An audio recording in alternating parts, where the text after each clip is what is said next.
الحمد للہ رب العالمین والصلاة والسلام علی سید الانبیاء والرسل وعلی خاتم النبیین اما بعد فقد قال اللہ تبارک وتعالی فی القرآن المجید بعد اعوذ باللہ من الشیطان الرجیم بسم اللہ الرحمن الرحیم قل للمؤمنین یغضوا من ابصارہم صدق اللہ العظیم۔ اللہ رب العزت سورہ نور میں فرماتے ہیں کہ اے میرے نبی جی، آپ مومنین سے کہہ دیجئے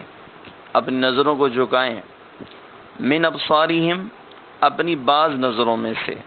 یعنی یہاں علماء فرماتے ہیں تفسیر کے اندر کہ من تبعیض کے لیے آیا ہے اور اس سے مراد بعض جگہوں پر نگاہیں جھکانا ہے۔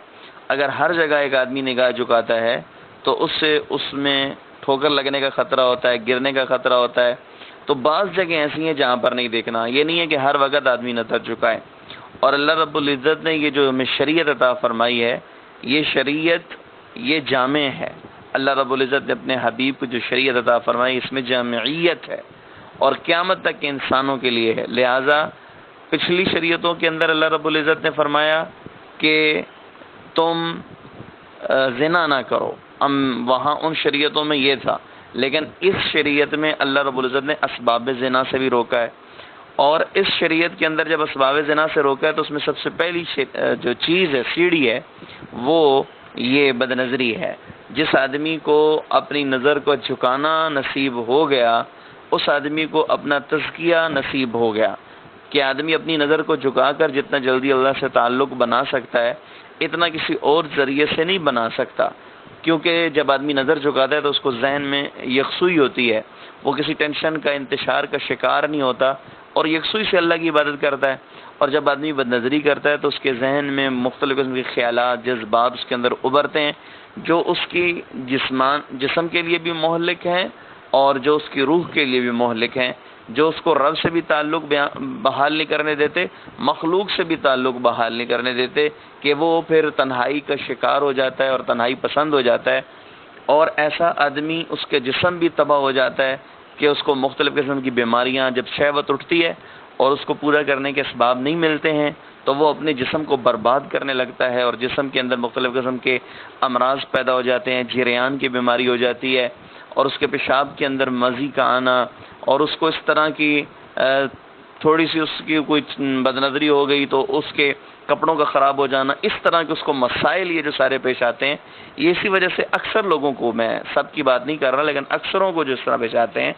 وہ بد نظری کی وجہ سے آتے ہیں۔ لہذا جب آدمی اپنی نظر کو جھکاتا ہے تو وہ اپنا ایمان بھی بچاتا ہے، اپنا جسم بھی بچاتا ہے۔ اور اللہ رب العزت کے نبی نے اس چیز کے اندر بہت زیادہ زور دیا ہے۔ ایک مرسل روایت ہے، اس کے اندر آتا ہے کہ اللہ کے نبی نے فرمایا لعن اللہ الناظر والمنظور الیہ، دیکھنے والا، دکھلانے والا، دونوں پر اللہ کی لعنت ہے کہ برائی کا سبب دونوں بنتے ہیں۔ دکھلانے والا بھی وہ عورت جو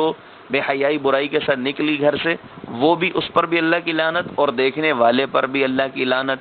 اور اللہ کے نبی نے نظر کے جھکانے کی ترغیب دی ہے۔ حضرت علی رضی اللہ عنہ، شیر خدا، ان کو اللہ کے نبی نے فرمایا کہ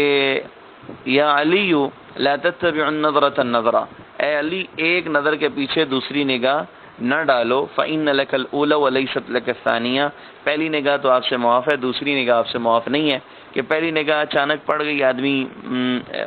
اپنے دھیان میں تھا، کہیں نگاہ پڑ گئی، لیکن فوراً نظر پھر جھکانے کا حکم ہے، دوسری نظر ڈالنے کا حکم نہیں ہے۔ جب آدمی بد نظری سے بچے گا تو اس کا نفس مطمئن رہے گا، اسے کسی قسم کی ٹینشن نہیں ہوگی۔ آج کافر کی ساری محنت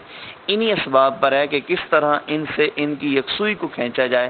وہ کیا موبائل پر، کیا تنہائی میں، اور کیا جلوت میں، اور کیا پوسٹروں میں، اور کیا ادھر ادھر، وہ اسی بات کی محنت کرتا ہے کہ ان کی نظر کے سامنے اور یہاں تصویریں آتی نہیں تاکہ ان کی یکسوئی ختم ہو جائے اور ان کا جسم برباد ہو جائے، ان کی روح برباد ہو جائے۔ تو جو آدمی شریعت کے مطابق زندگی گزارے گا، دین کے مطابق زندگی گزارے گا، وہ اپنے جسم کی بھی حفاظت کرے گا، اپنی روح کی بھی حفاظت کرے گا۔ اس لیے ہماری نوجوان بہنوں، نوجوان مرد و عورت، بہن بھائی، سب سے بڑوں سے یہ گزارش ہے کہ اپنی نظروں کی حفاظت کریں، اپنی نظر کو بچائیں اپنی نظر کو غلط استعمال سے روکیں کہ اس سے ہمارا جسم بھی بچے گا، ہماری روح بھی بچے گی۔ اللہ رب العزت ہم سب کو اپنی نظر کی حفاظت کرنے کی توفیق عطا فرمائے۔